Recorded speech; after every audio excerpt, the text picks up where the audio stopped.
नमस्कार, स्वागत है आपका। मेरा नाम है विपिन बेबाक। मेरे साथ पत्रकार शादाब रिजवी और मेरे साथ हैं राक्षस जी, वकील साहब हैं। वैसे राक्षस नहीं है, ठीक है। स्वागत है साहब। धन्यवाद बेबाक जी, बहुत बहुत धन्यवाद। पत्रकार महोदय जी, धीरेन्द्र शास्त्री यानी हनुमान जी से सीधे डायरेक्ट जिनके संबंध हैं, अब वो हिंदू राष्ट्र की मांग के लिए निकल पड़े हैं और कारवा उन्होंने जोड़ दिया। और बड़े बड़े फिल्म स्टार, बड़ी बड़ी देश की जो हस्तियां हैं, वो उनके साथ हैं। ये तो बहुत अच्छी बात है। हिंदू राष्ट्र बनना चाहिए, हम भी समर्थन करते हैं। हिंदू राष्ट्र बनना चाहिए और हिंदू राष्ट्र का समर्थन करते हुए आपके चैनल के माध्यम से मैं उनसे पूछना चाहता हूं कि हिंदू राष्ट्र जो वो बनाना चाहते हैं, वो हिंदू राष्ट्र की परिभाषा बताएं। आखिर जो उन्होंने परिकल्पना बनाई है हिंदू राष्ट्र की, वो कौन सा हिंदू राष्ट्र बनेगा? वो आर्यों का हिंदू राष्ट्र बनेगा जो मूर्ति के वो पूजक नहीं है, उपासक नहीं है? क्योंकि आर्य भी तो हमारे देश के हिंदू हैं। और आर्य समाज का वो हिंदू राष्ट्र बनाएंगे या फिर वो जैन समाज का हिंदू राष्ट्र बनाएंगे जहां पर महावीर जैन को माना जाता है? दिगंबर पीताम्बर जो समाज के लोग होंगे वो इस देश के पुरोधा होंगे क्या? या फिर वो ये बताए जो आस्तिक लोग हैं हमारे देश के अंदर, जो हिंदू धर्म में ही हैं लेकिन वो आस्तिक हैं, उनका हिंदू राष्ट्र बनेगा क्या? या जो लोग नास्तिक हैं, जो धर्म के अंदर हैं, हिंदू धर्म में ही हैं, सनातन लिखते हैं, जब उनका कॉलम आता है हिंदू धर्म का तो उसके अंदर बड़े सुनहरे अक्षरों में हिंदू लिखते हैं, लेकिन वो नास्तिक हैं, तो क्या नास्तिकों का हिंदू राष्ट्र बनाएंगे? अब वो सबसे पहले तो ये बिल्कुल एकदम साफ तौर पर बता दें कि आखिर वो कौन से हिंदू राष्ट्र की परिकल्पना देख रहे हैं। आप ही बता दीजिए अगर आपको पता हो। मैं तो ये सवाल पूछ रहा हूं धीरेन्द्र शास्त्री से कि आखिर वो आर्यों का हिंदू राष्ट्र बनाएंगे, आखिर वो ब्राह्मणों का हिंदू राष्ट्र बनाएंगे, आखिर वो पासियों का हिंदू राष्ट्र बनाएंगे, आखिर वो दलितों का हिंदू राष्ट्र बनाएंगे, आखिर वो खटीकों का हिंदू राष्ट्र बनाएंगे, आखिर वो गुप्ताओं का हिंदू राष्ट्र बनाएंगे? कौन सी कास्ट का हिंदू राष्ट्र बनाएंगे? कौन सी जातियों को उसके अंदर सबसे ज्यादा सम्मान? मुसलमानों को छोड़ के सबका राष्ट्र बनाएंगे। मुसलमानों के लिए तो उन्होंने सबसे पहले बोल दिया और ये कहा कि मुसलमान यहाँ इस देश से जाएगा नहीं। हिंदू राष्ट्र जब बनेगा तो मुसलमान तो इसी देश में रहेगा, ना तो हम उनको मारेंगे ना काटेंगे, उनको उनका अधिकार दिया जाएगा। तो मैं तो ये कहता हूं कि अगर धीरेन्द्र शास्त्री इस तरीके का हिंदू राष्ट्र बनाना चाहते हैं तो स्वागत है धीरेन्द्र शास्त्री का।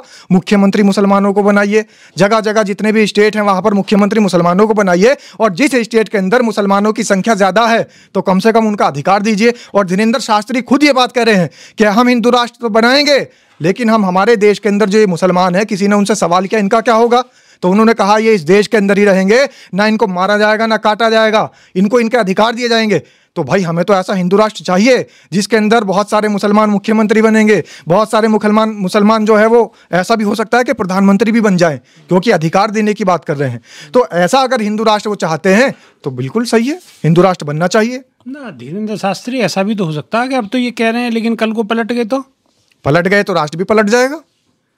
पहली बात तो ये है कि अगर वो पलट जाते हैं, वो ये नहीं घोषित कर रहे हैं कि मैं इस देश का प्रधानमंत्री बनूंगा, और वो ये कह रहे हैं कि हम संविधान भी नहीं बदलना चाहते हैं, बस ये तो हम विचारों को बदलना चाह रहे हैं। तो विचार बदलिए, और विचार इस तरीके से, कौन से विचार हैं जिन्हें बदलना चाह रहे हैं? विचार वो ये बदलना चाह रहे हैं कि समान अधिकार नहीं मिल पा रहा है सबको। अच्छा। आज जो इस देश के अंदर मुसलमान कहीं भी मुख्यमंत्री नहीं बन पा रहा है, तो शायद उनके मन के अंदर मुख्यमंत्री क्यों प्रधानमंत्री बनने चाहिए? प्रधानमंत्री भी बनेगा, क्योंकि वो कह रहे हैं कि सबको अधिकार मिलेगा। अच्छा। उनकी काबिलियत के अनुसार उनको पद मिलेंगे, और यहाँ के मुसलमानों को ना मारा जाएगा ना काटा जाएगा, वो सब यहीं रहेंगे। तो ऐसा हिंदू राष्ट्र धीरेन्द्र शास्त्री अगर बनाना चाहते हैं तो सही है। और वैसे सही मायने में जो उनकी यात्रा है, तो ये हिंदू राष्ट्र बनाने की यात्रा नहीं है, संविधान मिटाने की यात्रा है। अच्छा, बिल्कुल। और अगर वो हिंदू राष्ट्र बनाना चाहते हैं तो फिर जो बाबा अविमुक्तेश्वरानंद जी हैं, महाराज जी, उनकी बात क्यों नहीं सुन रहे? वो भी तो हिंदू हैं। अगर हिंदू राष्ट्र के अंदर ही हिंदू महामंडलेश्वरों की, हिंदू पीठाधीश्वरों की बात नहीं सुनी जाएगी तो फिर कैसा हिंदू राष्ट्र? और लक्ष्मी नारायण शंकराचार्य हैं, उनकी बात क्यों नहीं सुन रहे? तमाम आर्य समाज के जो मठाधीश्वर हैं, पीठाधीश्वर हैं, बहुत सारे महामंडलेश्वर हैं, उनकी बात क्यों नहीं सुन रहे? तो ऐसा तो हिंदू राष्ट्र नहीं बन सकता। अगर हिंदू राष्ट्र बनेगा तो यहाँ पर हिंदुओं की आवाज तो कम से कम सुनी जाएगी, और अगर हिंदुओं की आवाज नहीं सुनी जा रही है तो फिर तो वो मुस्लिम राष्ट्र बना रहे हैं और नाम हिंदू राष्ट्र रख रहे हैं। और सबसे बड़ी बात आपको मैं ये बता दूं, जो ये कह रहे हैं कि हिंदू राष्ट्र बनेगा, हिंदू राष्ट्र बनेगा, आज तक उनके मुंह से कभी आपने हिंदुस्तान लफ्ज नहीं सुना होगा। वो भारत बोलते हैं, भारत माता की जय बोलते हैं। हिंदुस्तान बोलने वाले बहुत कम लोग हैं। जब पहले से ही इस देश का नाम हिंदुस्तान है और उन्हें हिंदुस्तान नाम लेने से भी दिक्कत होती है, तो वो हिंदू राष्ट्र कैसे? आप सोचिए कि नाम नहीं ले पा रहे हैं हिंदू राष्ट्र का, हिंदुस्तान नहीं बोल पाते हैं, सीधा भारत कहते हैं। और जो हिंदुस्तान बोलने वाले लोग हैं उनको भी ये कहते हैं कि हिंदुस्तान बोलने वाले लोगों बहुत हुआ, ये ना भाषा चलेगी, ना आपकी लैंग्वेज चलेगी, ना आपका हिंदुस्तान चलेगा, ये सिर्फ भारत रहेगा। आपने देखा होगा पिछले समय में प्रधानमंत्री जी ने जगह जगह जहां पर भी वो बैठते थे उनके सामने जहां हिंदुस्तान लिखा होता था उन्होंने भारत लिख दिया, वहां सब जगह उन्होंने नाम बदल दिया। तो ये हिंदुस्तान से परहेज करने वाले लोग कौन से हिंदू राष्ट्र की परिकल्पना कर रहे हैं? ये सिर्फ लोगों को छलने का, लोगों को ठगने का, लोगों को बहकाने का काम कर रहे हैं। और दूसरी बात, उनकी मंशा साफ है, ये इस देश के अंदर वही वर्ण व्यवस्था लाना चाहते हैं जो वर्ण व्यवस्था इस समाज को खोखला करती है, जो वर्ण व्यवस्था महिलाओं को उनका अधिकार छीनती है, महिलाओं से अधिकार छीनने के साथ साथ इस देश की जो निचली जातियां हैं उनसे अधिकार छीनती है। ये वही राष्ट्र बनाना चाहते हैं, गुलाम राष्ट्र, कि इसके अंदर जितने भी लोग होंगे, ब्राह्मण होंगे तो वो राज करेंगे, क्षत्रिय होंगे ब्राह्मणों की सुरक्षा करेंगे, और जो नीची जातियां होंगी वो सिर्फ रियाया रहेंगी और उनके ऊपर जुल्म होंगे, सितम होंगे, और वो लोग तमाशा देखते रहेंगे जो बने हुए होंगे मठाधीश। और मठाधीशों के अंदर भी इन हिंदू राष्ट्र की परिकल्पना करने वालों के बीच में भी कुछ लोग ऐसे हैं जो इसका विरोध कर रहे हैं। तो मैं तो ये मानता हूं कि कम से कम हिंदुओं का तो समर्थन ले लीजिए। बाबा अवि मुक्तेश्वरानंद मुसलमान थोड़ी हैं, लक्ष्मी नारायण शंकराचार्य मुसलमान थोड़ी हैं, सरस्वती नंद महाराज जो है वो मुसलमान थोड़ी हैं, ये तो सारे हिंदू हैं। आर्य समाजी कौन है? आर्य समाजी मुसलमान थोड़ी हैं। तो जो सारे हिंदू इस बात का खंडन कर रहे हैं कि हमें इस तरीके का हिंदू राष्ट्र नहीं चाहिए, और ये जो यात्रा चल रही है, ये यात्रा तो सत्ता की यात्रा है, ये यात्रा तो सियासी यात्रा है, और ये जो सनातन यात्रा है तो राजनीतिक यात्रा है। मतलब साफ है कि बहुत सारे ऐसे बाबा आजकल के समय, मैं तो इनको बाबा ही नहीं बोलता हूं, क्योंकि बाबा का मतलब, योगी का मतलब, संत का मतलब, महात्मा का मतलब अलग होता है। ये सिर्फ ढोंगी हैं, ढोंगी के अलावा कुछ नहीं है।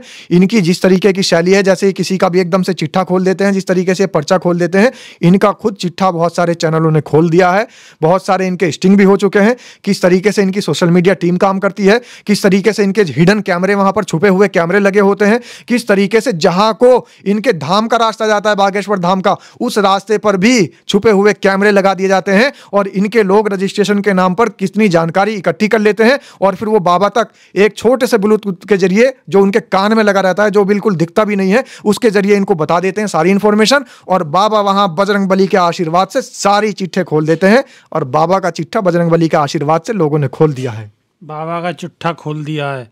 वकील साहब, एक बात बताओ वकील साहब, कि अगर कोई मुस्लिम कोई प्रोग्राम करें, धार्मिक प्रोग्राम करें, तो पुलिस प्रशासन पहले ही पहुंच जाता है वहाँ, और सब कुछ लाउड स्पीकर ये वो सब कुछ हटा देता है। लेकिन धीरेन्द्र शास्त्री इतनी बड़ी मुहिम चलाने के लिए निकल पड़े हैं, और लोग उनका सहयोग करने के लिए भी निकल चुके हैं। ये लोग सहयोग करने के लिए जो निकल रहे हैं, आप लोगों को देख रहे हो, लेकिन इनके पीछे ये देखो कि सरकार सहयोग कर रही है। भारतीय जनता पार्टी की बैटरी डाउन हो चुकी है, उसमें तेल पानी डालने की कोशिश की जा रही है, लेकिन अब ये बैटरी दोबारा से फिर से ये स्पार्क देने की स्थिति में है नहीं। बाबा बागेश्वर को आगे करके ये अपने खोटे हथियारों को पहनाने का काम कर रहे हैं, और इनके जो इस देश के खिलाफ काम चल रहे हैं उनको छुपाने का काम कर रहे हैं।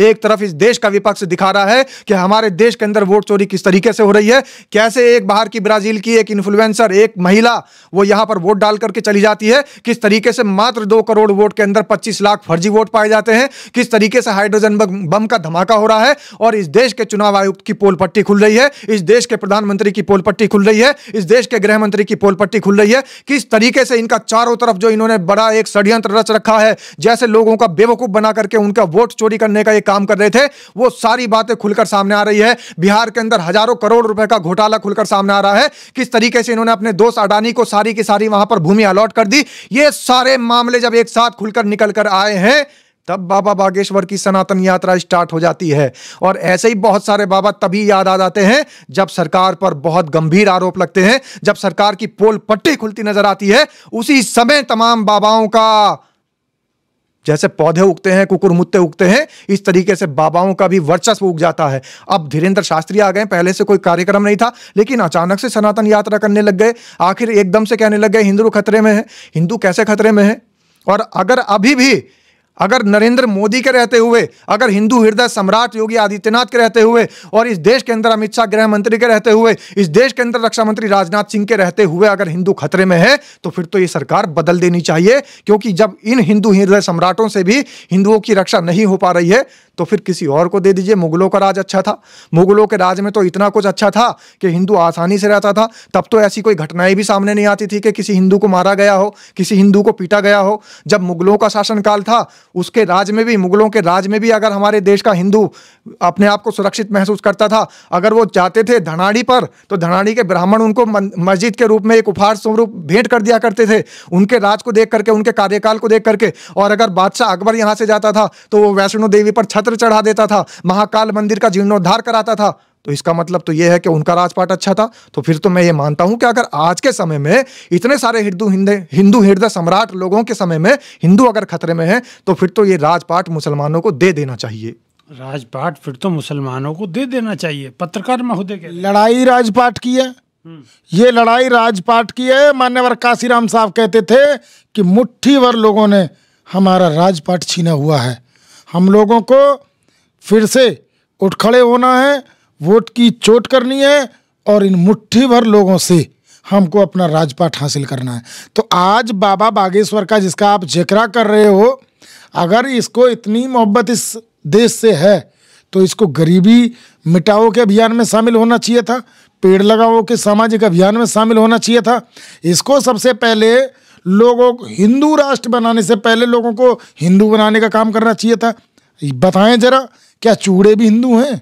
बताएं जरा, क्या ये नाई, धोबी, धीमर, खटीक, चमार हैं, ढेर, रड्ड, ये सब हिंदू हैं क्या? जब जमीन पे आप जाओगे तो जातियों की परत परत परत परत परत और पूरी परत ही खुल जाती है इनके काले कारनामों की। 85% लोग इस देश का बहुजन समाज में आता है, तो बहुजन समाज को ये हिंदू की श्रेणी में नहीं लाते हैं।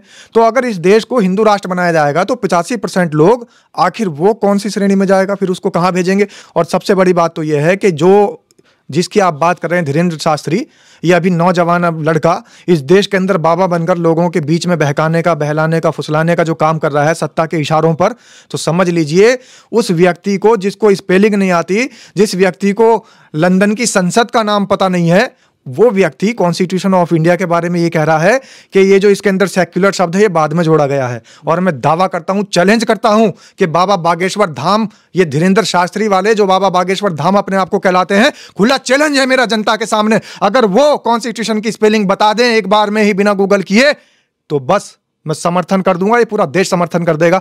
फिर उसके बाद में पता लग जाएगा, जब इन्होंने कॉन्स्टिट्यूशन पढ़ा ही नहीं, कॉन्स्टिट्यूशन की स्पेलिंग जानते ही नहीं, तो फिर सेक्युलर के बारे में कहां से जानते हैं कि सेक्युलर शब्द बाद में कॉन्स्टिट्यूशन में जोड़ा गया है। बाबा साहब भीमराव अंबेडकर ने इन जातिवादियों को खत्म करने के लिए, ऊंच नीच को खत्म करने के लिए, समतामूलक शासन लागू करने के लिए, और ये जो वर्ण व्यवस्था है, इस वर्ण व्यवस्था को खत्म करने के लिए ही संविधान को रचा था। और ये संविधान ही हमें आदेश देता है, ये संविधान ही हमें निर्देश देता है धर्मनिरपेक्षता का। और धर्मनिरपेक्षता क्या है? कोई भी राज्य होगा जिसमें संविधान लागू है, वहां पर कोई भी धर्म का राज नहीं होगा, धर्मों के आधार पर पहचान नहीं होगी, धर्म सर्वोपरि नहीं होगा। बिल्कुल। और राष्ट्र सर्वोपरि होना चाहिए, धर्म सर्वोपरि नहीं होना चाहिए। और चैलेंज कर रहा हूं, कमेंट के माध्यम से भी बहुत सारे लोग देख रहे होंगे, वो भी इस वीडियो को आगे पहुंचा दीजिए, जिससे कि धीरेंद्र शास्त्री तक ये वीडियो पहुंच जाए और वो कम से कम कॉन्स्टिट्यूशन ऑफ इंडिया की स्पेलिंग जरूर बता दें। अब धीरेंद्र शास्त्री तक ये वीडियो पहुंचेगी या नहीं पहुंचेगी ये तो हम नहीं कह सकते, लेकिन आपसे दरख्वास्त है कि अगर पहुंच सके तो एक बार पहुंचा जरूर देना, क्योंकि मामला स्पेलिंग का है और मामला देश का भी है। तो अभी के लिए सिर्फ इतना ही, नई वीडियो में फिर रूबरू होंगे। बहुत बहुत शुक्रिया, धन्यवाद साहब। धन्यवाद विभाग, बहुत बहुत धन्यवाद विभाग जी। और आपका चैनल इसी प्रकार इस देश की समस्याओं को सामने रखता रहे और लोग जो पाखंड को फैला रहे हैं उनकी पोल खोलता रहे। बहुत बहुत धन्यवाद।